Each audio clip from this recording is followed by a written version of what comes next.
ಹಂಗೆ ಗುಂಡ್ಲುಪೇಟೆ ಟೌನಿಗೆ ಬಂದ್ವಿ. ನಮ್ಮ ಗುಂಡ್ಲುಪೇಟೆ ಟೌನ್ಗೆ ಇದೆ ನೋಡಿ ನಮ್ಮ ಗುಂಡ್ಲುಪೇಟೆ ಟೌನು. ಅಲ್ಲಿಂದ ಮುಂದೆ ಟರ್ನ್ ಆದ್ವಿ ಮೈಸೂರು ರೋಡ್ ಕಡೆ. ಆವಾಗ ನಮ್ಮ ಹುಡುಗರೆಲ್ಲ ಸ್ವಲ್ಪ ಟೌನ್ ಒಳಗಡೆ ಹೊಂಟೋಗ್ತಿದ್ರು. ನಾನು ನಮ್ಮ ಹುಡುಗನಿಗೆ ಹೇಳಿದೆ, ಅವ್ರು ಬರೋಷ್ಟರಲ್ಲಿ ನಾವು ಮುಂದೆ ಹೋಗಿರೋಣ ಅಂತ. ಗಾಡಿ ತೆಗಿಯಪ್ಪ, ಈ ಕಡೆನೇ ಹೋಗೋಣ, ಮುಂದೆ ಇರೋಣ ಅಂತ ಹೇಳಿದೆ. ಹಾಗೆ ತುಂಬ ಮಳೆ ಆಗ್ತಾಯಿತ್ತು. ಅಲ್ಲಿ ಮಳೆ ಬರೋ ಸಾಧ್ಯತೆ ಇತ್ತು. ರೈನ್ ಕೋಟ್ ಹಾಕೋ ಬರ್ತೀನಿ ಅಂತ ಹೇಳ್ದೆ. ಅದಕ್ಕೆ ಹಾಕೋ ಅಂತ ಅದೇ ಅರ್ಧ ಗಾಡಿ ನಿಲ್ಲಿಸ್ತೀನಿ ಅಂತ ಹೇಳ್ದೆ. ಯಪ್ಪ ಹಾಕೋ ಅಂತ ಹೇಳಿ ನಾನು ಕೂಡ ತುಂಬ ಮಳೆ ಬರ್ತಾಯಿದೆ. ನನ್ನ ಹತ್ರ ಕೋಟ್ ಇರಲಿಲ್ಲ, ಜರ್ಕಿನ್ ಇತ್ತು. ಮತ್ತು ತರಕನಾಂಬಿ ಟೌನ್ಗೆ ಬಂದ್ವಿ. ಮುಂದೆ ಅಲ್ಲೆಲ್ಲ ತುಂಬ ಮಳೆ ಆಯ್ತಾಯಿತ್ತು. ಒಂದು ಅಂಗಡಿಗೆ ಹೋಗಿ ಕವರೆಲ್ಲ ತಗೊಂಡು ಹಾಕ್ಕೊಂಡ್ವಿ. ನಾನು ಕೂಡ ತಗೊಂಡು ಹಾಕ್ಕೊಂಡೆ. ಮತ್ತು ಬಾಳೆಹಣ್ಣು ಅಂಗಡಿ ಹತ್ರ ಬಂದೆ. ನಾನು ಕೂಡ ಅಂಗಡಿಗೆ ಹೋಗಿ ಪೂಜೆ ಸಾಮಾನೆಲ್ಲ ತಗೊಂಡು ಅಲ್ಲಿ ಕಾಯಿ ಹಣ್ಣು ಎಲ್ಲ ತಗೊಂಡು ಮತ್ತೆ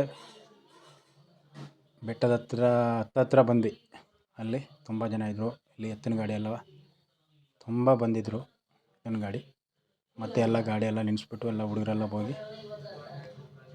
ಇದೊಂದು ಬಂದು ಏನು ಅಂದರೆ, ನಾವು ಬೆಟ್ಟಕ್ಕೆ ಹೋಗುವ ಮುನ್ನ ಇಲ್ಲಿ ಕೈ ಮುಗಿದು ನಂತರ ಮುಂದಕ್ಕೆ ಹೋಗಬೇಕು.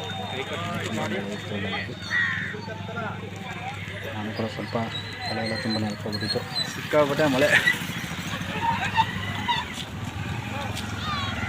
ಹಾಗೆ ನಾನು ಸ್ವಲ್ಪ ಕ್ಯಾಮ್ರಾ ಎಲ್ಲ ತಗೊಂಡು ಅಲ್ಲಿಂದ ಕೈ ಮುಗ್ದು ಮುಂದೆ ಬಂದು ಒಂದು ಅಂಗಡಿ ಇತ್ತು. ಅಲ್ಲೇನಪ್ಪ ಅಂದರೆ ಸ್ವಲ್ಪ ಮಿಕ್ಚರು ಅದೆಲ್ಲ ತಗೊಂಡು ಹೋಗೋಣ, ಅರ್ಧೆ ಅಂತ ತಿನ್ನೋಣ, ಹುಡುಗರೆಲ್ಲ ನಾವೆಲ್ಲ ಸೇರ್ಕೊಂಡು ತಿನ್ನೋಣ ಅಂದ್ಬಿಟ್ಟು ಅಂಗಡಿ ಹತ್ರ ಹೋಗಿ ಅಲ್ಲೇ ಎಲ್ಲ ತಗೊಂಡು ಏನೇನು ಬೇಕೋ ಅದೆಲ್ಲ ಕಟ್ಸ್ಕೊಂಡು ಮತ್ತೆ ಹೊರಟ್ವಿ. ಮತ್ತು ಮುಂದೆ ಹೋಗ್ತಾ ಇದ್ದು ನೋಡಿ, ಈ ಕಡೆ ಬೆಂಗಳೂರು ಮತ್ತು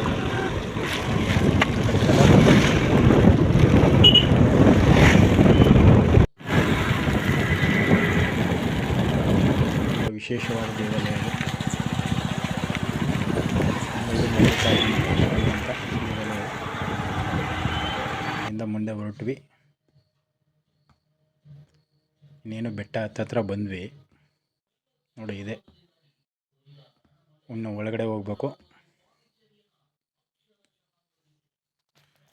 ನೋಡಿ. ಇಲ್ಲಿ ಕಾರ್ತಿಕ ಟೈಮಲ್ಲಿ ವಾರ ಇಲ್ಲಿ ತುಂಬ ಅನ್ನದಾನ ಎಲ್ಲ ನಡೀತಿದೆ. ಇಲ್ಲಿ ಯಾರ್ಯಾರು ಹೊರಗಡೆಯಿಂದ ಬರ್ತಾರೆ ಅವರೆಲ್ಲವೇ ಇಲ್ಲಿ ಎಲ್ಲ ಮಾಡ್ತಾರೆ, ಅಡುಗೆ ಎಲ್ಲ ಮಾಡ್ತಾರೆ.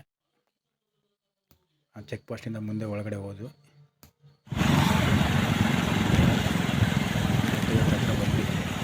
ಒಳಗಡೆ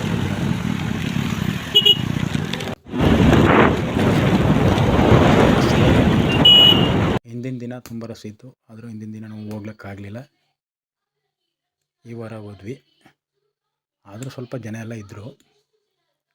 ಮತ್ತು ಗಾಡಿ ಎಲ್ಲ ನಿಲ್ಲಿಸ್ಕೊಬಿಟ್ಟು ನಮ್ಮ ಹುಡುಗರೆಲ್ಲ ಗಾಡಿ ಎಲ್ಲ ಪಾರ್ಕಿಂಗ್ ಮಾಡಿ ಅಲ್ಲಿಂದ ಕವರೆಲ್ಲ ಬಿಚ್ಚಿ